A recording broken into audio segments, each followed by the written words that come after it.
मुबारक हुमाई मुबारक हुमाई मुबारक हुमाई मुबारक हुमाई मुबारक हुमाई मुबारक हुमाई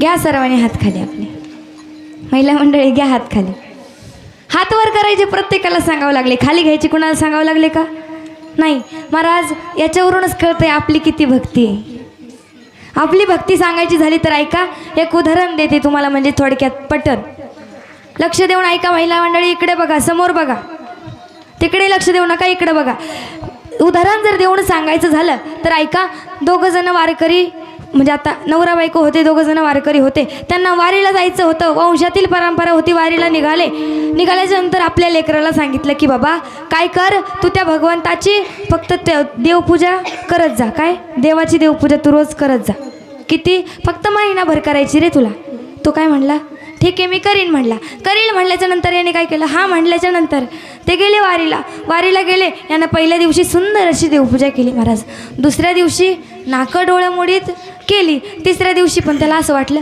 आता रोजच हा ताण झाला आपल्याला कशाचा देवपूजेचा रोजच ताण झाल्याच्या नंतर यानं काय केलं माहिती का तिसऱ्या दिवशी तांब्या भरून आणला ते सगळे देव उचलले तांब्यात बुडवले ठेवून दिले आता ठेवून दिल्याच्या नंतर चौथ्या दिवशी परत झोपेतून उठला 11 वाजता उठला महाराज आंघोळ वगैरे करून आला देवापुढे आल्याच्या नंतर त्याला परत टेन्शन आलं यानं काय केलं ताट आणलं ताटात ते देव भरल्याच्या नंतर काय केलं विहिरीजवळ गेला विहिरीत सगळे देव टाकून दिले म्हणलं आंघोळच करीत बसा आता तुम्ही म्हणजे अशी भक्ती असते महाराज आपली परंतु ऐका ज्याप्रमाणे साधू संतांनी भक्ती केली त्याप्रमाणे आपल्याकडून शक्य होणार नाही एवढी भक्ती संतांनी केली महाराज एवढे उदार संत होते दधीची ऋषींनी आपली हाडं दिली होती कुणाला इंद्राला वज्रदेही होण्यासाठी आपली हाडं दिली होती महाराज मग त्यांच्यासारखे उदार कोण आहेत संतान एवढं उदार कोणी नाही मग हेच महाराज अभंगाच्या शेवटच्या चरणात सांगतात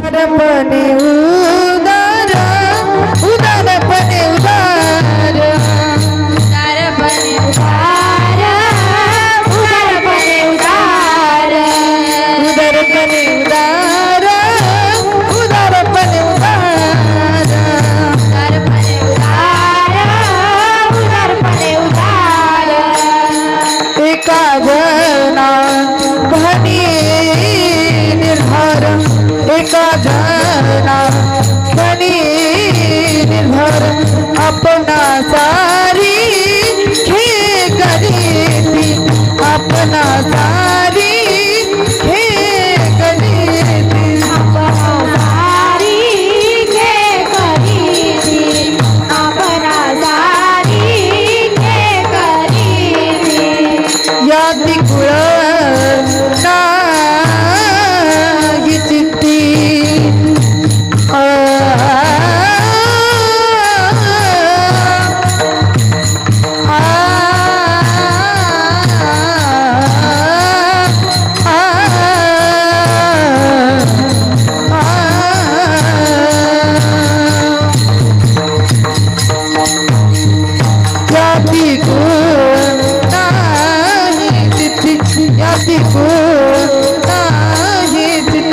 अपना सारी हे करीती अपना सारी हे करीती अपना सारी हे करीती अपना सारी हे करीती सारी हे करीती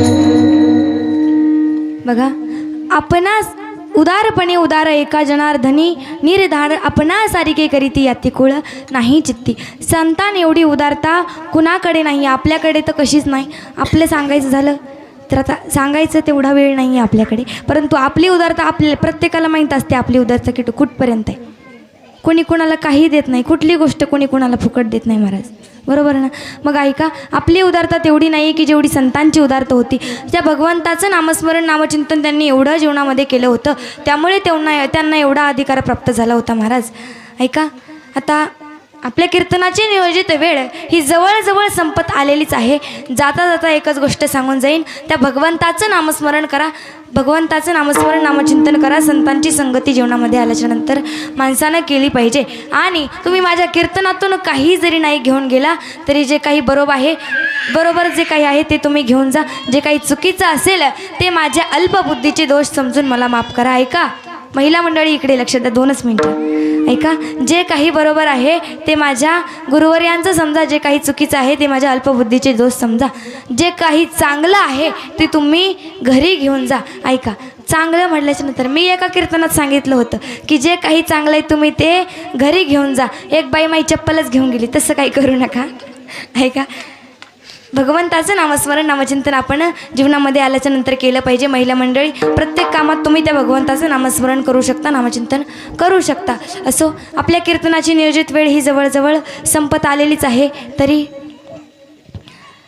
सर्वांचेच मी या ठिकाणी आभार मानते. माझं कीर्तन सौंदर्य म्हणजेच उत्कृष्ट गायक मंडळी असतील, सुवर्णा दिदी जमादार असतील, तसेच सानिका दिदी असतील बोरकर, तसेच विद्या दिदी मुडमे असतील, या तिघींचेही मी या ठिकाणी आभार मानते.